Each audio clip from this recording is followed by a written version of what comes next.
नमस्कार दोस्तों, स्वागत है आपका अपने YouTube चैनल मिस्ट्री पॉइंट पर, जहां हम बताते हैं कई रहस्यमय और रोचक विषयों के बारे में।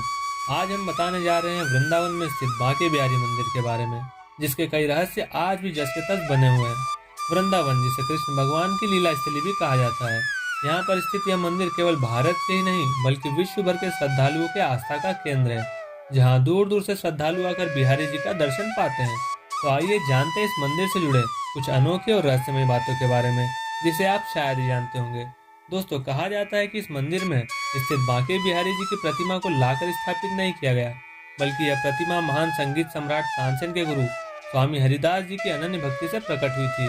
ऐसा माना जाता है कि स्वामी हरिदास जी रोजाना भगवान कृष्ण की महिमा का गान के साथ साथ भजन भी किया करते थे। ऐसे में जब एक दिन स्वामी हरिदास जी ने भजन के बाद आंखें खोली तो बांके बिहारी जी की प्रतिमा को अपने सामने पाया था। कहा जाता है कि इस प्रतिमा में राधा कृष्ण जी की युगल छवि देखने को मिलती है। इस मंदिर में दर्शन करने आने वाले भक्तों को एक बात का ध्यान रखना चाहिए, जब भी इस मंदिर में दर्शन करें तो बिहारी जी की प्रतिमा पर एक टकटकी लगाकर ही दर्शन करें। कहा जाता है कि यहाँ ऐसी दिव्य शक्ति है कि प्रतिमा को देखते ही भक्त मंत्रमुग्ध हो जाता है और आंसुओं की धारा अपने आप आंखों से बहने लगती है।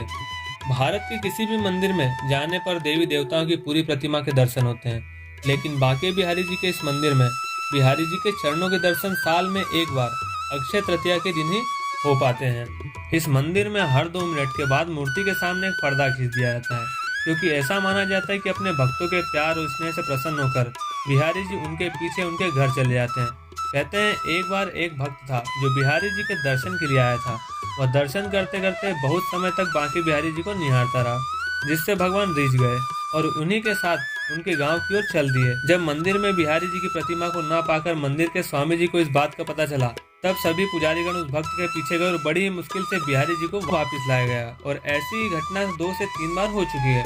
तब से बांके बिहारी जी के दर्शन के लिए झांकी दर्शन की व्यवस्था की गई, ताकि कोई निरंतर उनको न निहार सके। तो दोस्तों, यह थी बांके बिहारी मंदिर की कुछ अनोखी एवं रहस्यमय घटनाएं। आपको इनके बारे में जानकर कैसा लगा है, कमेंट बॉक्स में जरूर बताएं और चैनल को सब्सक्राइब करना और कमेंट बॉक्स में जय श्री कृष्ण लिखना मत भूलिएगा। तो मिलते हैं अगली वीडियो में एक और रहस्यमय और अनोखी घटना के साथ। धन्यवाद।